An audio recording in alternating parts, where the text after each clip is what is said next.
Morning everyone, কেমন আছো সবাই? আশা করছি খুব ভালো আছো। তো দীপশর্মী লাইফস্টাইলে সবাইকে স্বাগত আর অনেক ভালোবাসা জানিয়ে আজকে সকাল সকাল আমি একটা নতুন ব্লগ শুরু করলাম। তো আজকে সকাল সকাল ঘুম থেকে উঠেই তোমাদেরকে সাথে নিয়ে আজকের ব্লগটা আমি শুরু করছি। তো ঘুম থেকে উঠেই আমাদের বাড়ির বউদের যা কাজকর্ম থাকে, মানে বাসি কাজ যা রয়েছে সেগুলোকে আমি সেরে ফেলছি। আর ব্লগ শুরুর প্রথমেই আমি সবাইকে বলছি, যারা আমার চ্যানেলে নতুন আছো, মানে যারা ভিডিওটাকে নতুন দেখছো, তারা প্লিজ আমার চ্যানেলটাকে সাবস্ক্রাইব করে দিও। আর যারা ফেসবুক থেকে দেখছো তারাও প্লিজ আমার চ্যানেলটাকে একটু সাবস্ক্রাইব করে দিও। তো চলো আমি কাজকর্ম করতে করতে তোমাদের সাথে একটা মনের কথা শেয়ার করি। জানো তো বন্ধুরা, কথায় আছে না, কপালে যদি সুখ না থাকে তাহলে কোনোদিনই সুখ সহ্য হয় না। এই কথাটা না মানে একদম সত্যি। আমার মনে হয় কপালে যদি সুখ না থাকে তো স্বয়ং ভগবানও হয়তো সুখ সহ্য করেন না।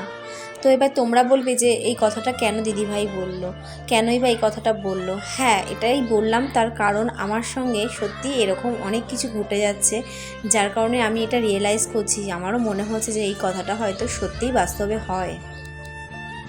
এবার বলি কেন এই কথাটা বললাম। মানে কি বলবো তোমাদেরকে, এই 2024 সালটা পড়ার পর থেকে আমার সাথে এত খারাপ খারাপ ঘটনা ঘটে যাচ্ছে, মানে এটা আমি না বলে বা না ভেবে থাকতে পারছি না। তোমরা হয়তো অনেকেই জানো, আবার অনেকেই জানো না যে আমার এর আগে একটা ইউটিউব চ্যানেল ছিল, যেটাকে আমি অনেক কষ্ট করে দাঁড় করিয়েছিলাম আর ওখান থেকে আমি আর্নিং করা শুরু করেছিলাম। তো মানে চ্যানেলটা যখন আমি তৈরি করেছিলাম, আমি কিন্তু অনেকের অনেক বাজে কথা, অনেক রকম কটু কথা, অনেক কিছু সহ্য করে আমি কোনো দিকে না তাকিয়ে কারোর কথা না গায়ে লাগিয়ে আমি চ্যানেলটাকে দাঁড় করিয়েছিলাম। তারপর যখন আমি আর্নিং শুরু করেছিলাম চ্যানেলটা থেকে, অনেকেই কিন্তু হিংসের চোখে আমাকে দেখতো। মানে আর্নিংটা যেহেতু করতাম সেই জন্য অনেকে সহ্য করতে পারতো না, সেটা নিয়েও আমাকে অনেক রকম মানে হাস্যকর কথাবার্তা শুনতে হয়েছে, সবার কাছে অনেক রকমভাবে ইনসাল্ট হতে হয়েছে, নানাভাবে অপমানিত হতে হয়েছে। কিন্তু ওই কথাগুলো বা ওই রকম কিছু মুহূর্ত আমার কোনোটাই গায়ে লাগতো না। তার কারণ আমি ওই চ্যানেলটা নিয়ে অনেকটা খুশি ছিলাম। আমার মনে হতো যে এখানে আমি তাদের থেকে অনেক মানুষ আছে এখানে এই চ্যানেলে যারা আমাকে অনেক বেশি ভালোবাসে। তো সত্যি বলছি, তাদের কথা ভেবে আমি চ্যানেলটাতে আমি মন দিয়ে কাজ করতাম আর ওখান থেকে আমি কিছু পরিমাণ আর্নিংও করছিলাম। কিন্তু 2024 পড়ার পর থেকে যে কি হয়ে গেল আমার সাথে, আমি এটাই ভাবতে পারছি না, যে আমার চ্যানেলটা পুরো শেষ হয়ে গেল আর আর্নিংটাও বন্ধ হয়ে গেল। তবে চ্যানেলটা কেন বন্ধ হয়ে গেল সেগুলো তোমাদেরকে আমি অন্য কোনো ব্লগে নিশ্চয়ই শেয়ার করব, আজকে কিছু বলছি না। তো যে একটু নিজের পায়ে দাঁড়িয়ে আমি আর্নিং শুরু করলাম আর সেই মুহূর্তেই ভগবান দেখো সবটা কেড়ে নিল। তো এটা আমার কাছে অনেক বড় শক। আর আমার এখানেই মনে হয় যে একটু সুখের মুখ দেখলাম, ভগবানও সহ্য করতে পারলেন না। আমার কপালে হয়তো সত্যিই সুখ নেই বোধহয়, হয়তো ভগবানও চান না আমি যে একটু সুখ করি, তাই জন্যই হয়তো এত কিছু আমার সাথে ঘটে গেল। আর তারপর আমি কিছু টিউশন করেও আর্নিং করছিলাম। তো জানি না নতুন বছর পড়ার পর থেকে টিউশনগুলো আমার কাছ থেকে একটা একটা করে ঠিক চলে গেল, মানে আর্নিংয়ের সব রাস্তা আমার বন্ধ হয়ে গেছে। তো এইগুলো না আমার কাছে অনেকটাই মানে দুঃখজনক ঘটনা, যেগুলো কিনা তোমাদের সাথে শেয়ার করলাম। তো আমি কিছু ভুল বললাম কিনা তোমরা অবশ্যই কমেন্টের মাধ্যমে আমাকে জানিও। যাই হোক, মনে এইটুখানি বিশ্বাস আছে, ভগবান যেটা করেন সেটা হয়তো ভালোর জন্যই করেন। তো খারাপ কিছু যখন করেছেন নিশ্চয়ই এর পেছনে ভালো কিছু আছে। তো সে কথা মাথায় রেখে আমি আবার এই চ্যানেলটাকে ওপেন করলাম। তো তোমাদের কাছে একটাই বলার আছে যে তোমরা প্লিজ আমাকে এই চ্যানেলে আগের মতন ভালোবাসা দাও, আগের মতন সাপোর্ট করো, যাতে আমি আবার এই চ্যানেলটাকে আমি আগের জায়গায় নিয়ে যেতে পারি। তো সকালের কাজ আমার কমপ্লিট, দেখো এদিকে বিছানাও আমার গোছানো হয়ে গেছে। তো চলো ব্লগটা কন্টিনিউ করতে থাকো। তো সকালে জলের বিস্কুট খেয়ে একদম নিচে নেমে এসেছি। আর কোথায় এসেছি বুঝতেই পারছো, রান্নাঘরে এসেছি। তো আমার এই রান্নাঘরের সাথে পরিচিত তোমরা অনেকেই আছো, আবার অনেকেই নেই। যারা নতুন ভিডিওটা দেখছো তারা রান্নাঘরটাকে নতুনই দেখছো। তো আমি জল বিস্কুট খেয়েছি, বাট তোমার দাদাভাইকে চা করে দিয়েছি, চা বিস্কুট খেয়েছে, আমি চা খাই না। আর এখন হচ্ছে রান্নাঘরে এসেছি রান্না করব বলে। আর আজকে না শ্বশুরমশাই আর শাশুড়ি মা বাড়িতে নেই, বুঝেছো, মানে ওনারা একটু মায়াপুর ঘুরতে গেছে তীর্থভ্রমণে। তো ওই জন্য আমরা দুজনই আছি আর কি, মানে তোমাদের দাদাভাই আর আমি। তো দুজনের রান্নার কি করবো, মানে ওনারা থাকলে অনেক কিছু করতে হয়, কারণ আমার শ্বশুরমশাইয়ের আবার মানে এক পদ তরকারি দিয়ে না খাওয়াটা ঠিক জমে না। তো ওনার জন্য মানে মোটামুটি 3-4 পদ করতে হয়। তো উনি থাকলে একটু ঝামেলা হয়, বাট আমরা দুজন মানে তোমাদের দাদাভাইকে নিয়ে তো কোনো ব্যাপারই না, মানে যা দেবে তাই খেয়ে নেবে। তো দুজন খাবো, কি করব জানি না, দেখি ঘরে কি আছে তাই করব, আজকে আর বাজারে পাঠাবো না ভাবছি, বুঝলে। তো যা আছে ঘরে তাই দিয়ে আজকে রান্না সেরে নেবো। আর এখন দেখো এখানে হচ্ছে এই দেখো ভাত বসিয়েছি, দাঁড়াও দেখ ক্যামেরা করে দেখাই, গরম। এদিকে ভাত বসিয়েছি, দেখেছো ভাত প্রায় হয়েই এসছে। ছোটো হাঁড়িতে বসিয়েছি, দুজন খাবো আর কি। আর এখানে যে মসুরির ডাল সেদ্ধ বসিয়েছি, আমাদের দাদাভাই বললো এখন ডাল সেদ্ধ দিয়ে সকালে ভাত খাবে, তো সেই জন্য একবারে ডাল সেদ্ধ বসিয়ে দিয়েছি। এটা দিয়ে সকালেরও হয়ে যাবে, দুপুরেও রান্না হয়ে যাবে। তো আপাতত এই বসিয়েছি, জানি না কি করবো আছে কি বানাবো, তো ভেবে নিই একটু কী কী রান্না করা যায়, একটু দেখে নিই। যা যা করবো শেয়ার করবো, সাথে থাকো দেখতে পাবে, চলো।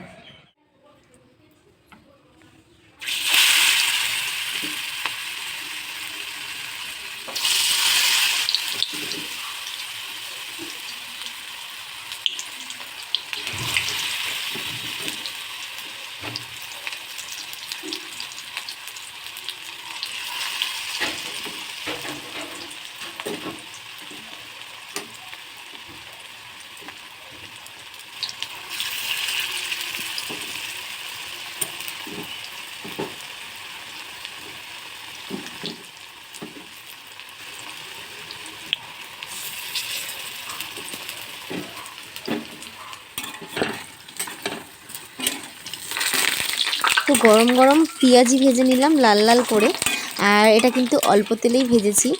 তো ছাকা তেলে ভাজিনি, কারণ যেটুখানি তেল থাকবে এই তেলে আমার যাতে দুপুরে রান্নাটা হয়ে যায়। আর অল্প তেলে ভাজাটা আমি আমার শাশুড়ি মায়ের থেকেই শিখেছি, তো তোমরা ট্রাই করে দেখবে, আশা করি ভালোই লাগবে। আর এই গরম গরম পেঁয়াজি না গরম ভাতের সাথে ডালের সাথে না বেশ ভালো লাগে। তোমাদের দাদাভাই বেশ ভালো খায়, সেই জন্যই আরও বানানো। তো চলো দেখতে থাকো। তো সকালের টিফিন তো আমাদের দাদাভাইয়ের রেডি, আলু সিদ্ধ, নুন, লঙ্কা, পেঁয়াজ আর ডাল সিদ্ধ, আর তার সাথে যে গরম গরম পেঁয়াজি ভাজলাম, শান্তির খাওয়া। এই দিয়ে তোমাদের দাদাভাইয়ের একদম অমৃত মনে হয়, তাই না? তোমাদের দাদাভাইকে নিয়ে কোনো ঝামেলা নেই, সত্যি কথা বলতে। ওর সঙ্গে আমি একা থাকলে কোনো অসুবিধাই নেই, যা দেবো তাই দিয়ে খেয়ে নেবে। তো চলো, হ্যাঁ লঙ্কা, চলো খেয়ে নাও। আর আমিও ভাবছি সেদ্ধ ভাতই খেয়ে নিই। ভেবেছিলাম যে একটু ওটস ফোটস খাবো, কিন্তু এখন ভাবছি যে না, ভাতই খেয়ে নিই। ওটসগুলো পচাবো? হ্যাঁ ঠিক ঠিক, চলো। সেদ্ধ ভাত খেতে ইচ্ছা করছে আমার, এই জন্যই। জানি না ডাল সেদ্ধ থেকে কোনো সেদ্ধ ভাত খেতে ইচ্ছা করছে, তাই জন্য সেদ্ধ ভাতই খাবো, ওটস আজকে আর খাবো না। আর চলো এরপর আর এখন আসছি না, কারণ তাড়াহুড়া করে রান্না করতে হবে, অনেকটা বেলা হয়ে যাচ্ছে, 11টা বাজে যায়। তো একবারে রান্নাবান্না করে তারপর আসছি আবার তোমাদের সামনে, চলো। তোমার রান্নাবান্না কমপ্লিট, আর এখন বাজে ঠিক 12টা।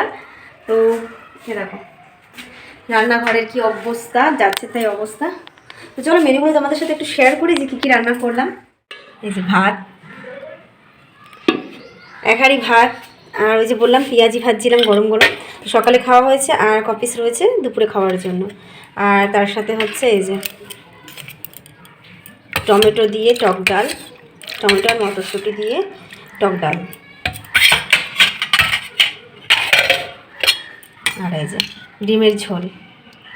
এটা বেশি করেই করেছি যাতে কিনা রাত্রেবেলা একেবারে হয়ে যায়।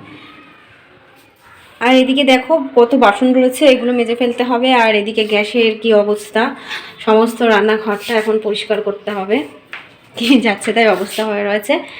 তো চলো রান্নাঘরটা একদম পরিষ্কার করে রান্নাঘরকে ফাইনাল লুকে তোমাদের সাথে শেয়ার করছি, চলো।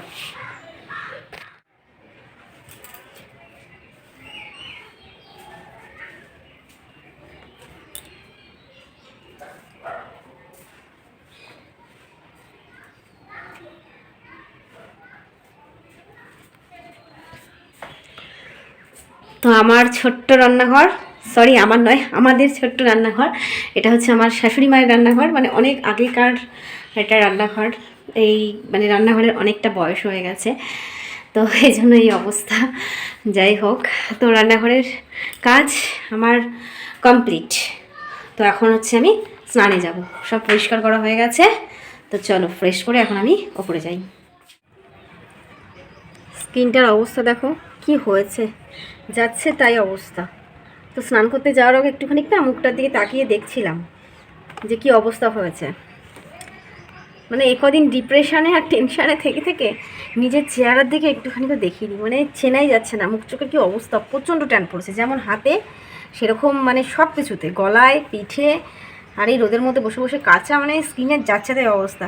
তাই ভাবছি যে আজকে একটু স্কিনটা একটুখানি ক্লিয়ার করি, একটুখানি ট্যানটা রিমুভ করা যায় কিনা দেখি। যে টমেটো ঘষবো, আর এই যে হলুদ আর বেসন গোলাপ জল দিয়ে গুলিয়ে একটা প্যাক বানিয়ে রেখেছি, এটা এখন স্কিনে মাখবো। আর তোমরা এটা করতে পারো, ট্রাই করতে পারো। যদি খুব ট্যান পড়ে যায়, ধরো রোদে খুব ট্যান পড়েছে কারোর, তাহলে তোমরা প্রথমে টমেটোটাকে ভালো করে ঘষবে। টমেটোর রসে না ব্লিচ থাকে, তো ট্যানগুলোকে রিমুভ করে দেয়। আর তারপর একটু বেসন আর একটু অনেক কী বলে হলুদ, সেটা কাঁচা হলদি হতে পারে, অথবা যে কোনো গুঁড়ো হলদি হলেও হবে, অথবা রান্নার যে সানরাইজের হলদি হয় ওটা একটু হালকা মিক্স করে নিতে পারো। কারণ কোনো কিছু মানে পুরো অরিজিনাল দিতে নেই, সরি মানে পুরোটাই পিওর দিতে নেই, তার সাথে কিছু মেশাতে হয়। আর তার সাথে গোলাপ জল দিয়ে প্যাক বানিয়ে তোমরা রাখবে, 2-3 দিন করবে, দেখবে আশা করি তোমাদের ট্যানটা রিমুভ হয়ে যাবে। আর একটা কথা, যাদের খুব বেসন খুব ড্রাই, যাদের স্কিনটা ড্রাই তারা হচ্ছে অবশ্যই কিন্তু ময়েশ্চারাইজার ইউজ করবে প্যাকটা ইউজ করার পর, ঠিক আছে?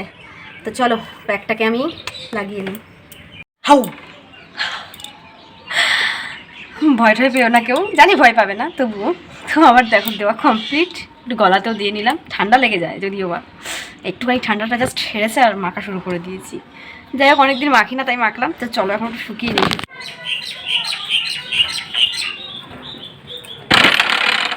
আরে কি কষ্ট। তো কি হবে বলো তো, এই জলটা দিয়ে, এই জলটা এখানে ঢালা হবে। তো কেন ঢালা হবে তোমাদেরকে পরে বলছি। ঢালো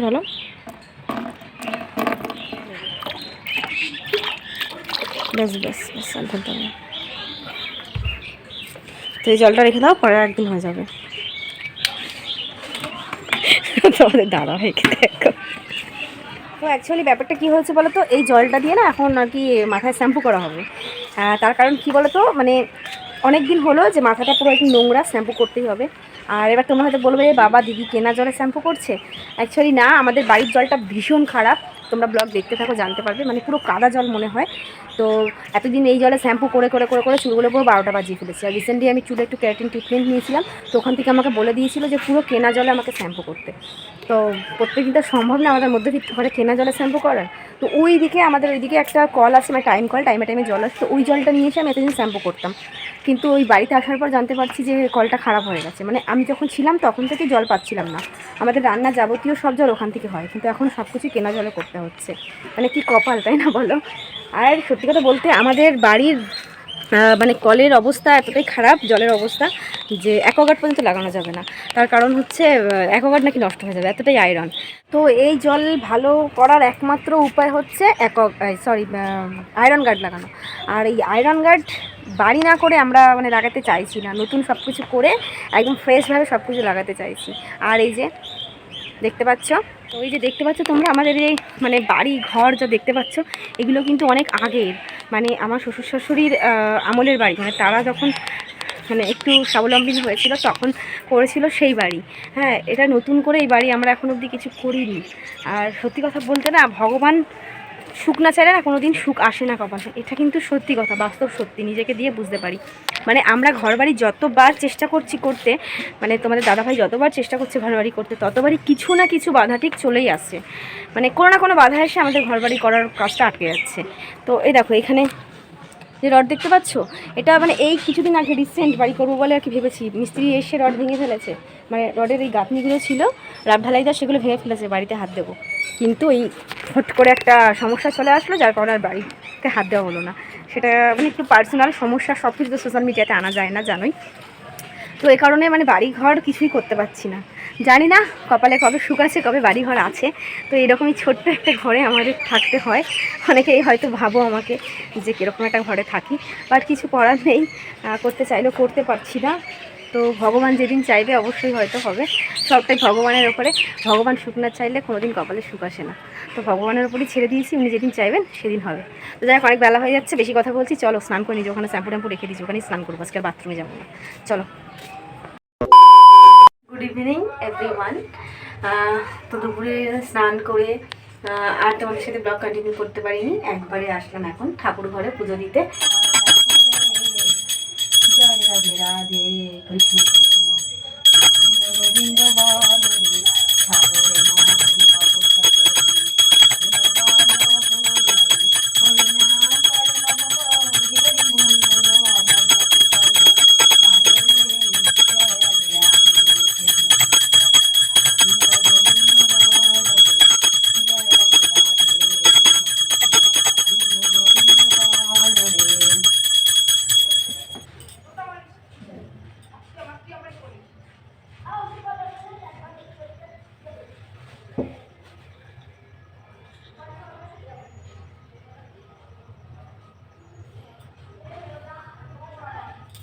তো যেহেতু শাশুড়ি মা বাড়িতে নেই, সেই জন্য সন্ধ্যাটা আমি দিতে এসেছি। আর আমাদের ঠাকুরের তো নিয়ম আছে যে মানে সন্ধ্যা হওয়ার আগে পুজো দিতে। 5:30টার সময় এখন ঠাকুরের প্রার্থনার টাইম, তাই আসলাম সন্ধ্যা দিতে। তো এই যে আমাদের ঠাকুর ঘর, বাচ্চাগুলো সব মাঠে খেলছে, সেই জন্য একটা আওয়াজ হচ্ছে। তো চলো, ঠাকুর পুজো দেওয়া হয়ে যাচ্ছে, পরিষ্কার করি, ওপরে আবার পড়তে এসছে, এখন পড়াবো। চলো। কি বলছিস? তো পুজো দিয়ে এসে পড়াতে বসেছে। আর এটাকে দেখেছো? বিচ্ছু, বিচ্ছুর বাসা। এক অক্ষর লেখে না, কখন থেকে বলছি লেখ লেখ লেখ, শিখছে আর কি। ওই যখন প্রথম এসেছিল, মানে 1-1.5 মাস আগে এসেছিল যখন, তখন কি সুন্দর লিখে নিত, এখন কিছুতে লিখতে চায় না, প্রচন্ড বদমাস। আর ওই আমাদের দাদাভাই কাজ করছে আমার এই ছোট্ট ঘরে, আমি এভাবেই পড়াই। তো চলো, পড়া হয়ে গেছে বল আমাদের। তারপরে ছুটি হয়ে যাবে। হ্যাঁ, জিভ বের করে দিয়েছে মা কালী। তো চলো, ওদেরকে পড়িয়ে নিই। ব্লগটা কি বড় হলো আমি জানি না, এডিট করার সময় বুঝতে পারবো। তো চলো, সবাইকে তুমি তোমার টাটা দিয়ে দাও, ওদের একেবারে ছুটি হয়ে যাবে। হাসি।